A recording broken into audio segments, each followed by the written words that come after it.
صدر مملکت آصف علی زرداری اور وزیر اعظم شہباز شریف نے 12 ربیع الاول کے موقع پر خصوصی پیغامات جاری کرتے ہوئے پوری قوم اور امت مسلمہ کو مبارکباد دی ہے۔ بابرکت دن کے موقع پر اپنے الگ الگ پیغامات میں صدر اور وزیر اعظم نے تعلیمات نبوی پر عمل کی ضرورت پر زور دیا۔ اس سال پاکستان اور دنیا بھر کے مسلمان حضرت محمد صلی اللہ علیہ وآلہ وسلم کے 1500ویں یوم ولادت کو رحمت للعالمین کے سال کے طور پر منا رہے ہیں۔ صدر نے اپنے پیغام میں کہا کہ یہ تاریخی اور یادگار موقع امت مسلمہ کے لیے خوشی اور عقیدت کے اظہار کا ذریعہ ہے۔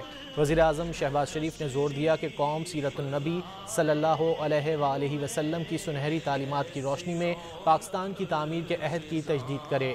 حضرت محمد صلی اللہ علیہ وآلہ وسلم کی حیات طیبہ زندگی کے تمام پہلوؤں کے لیے ایک مکمل اور جامع نمونہ ہے۔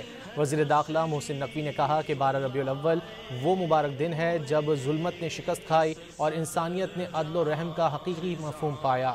آپ صلی اللہ علیہ وآلہ وسلم نے انسانیت کو حق اور حکمت کا راستہ دکھایا۔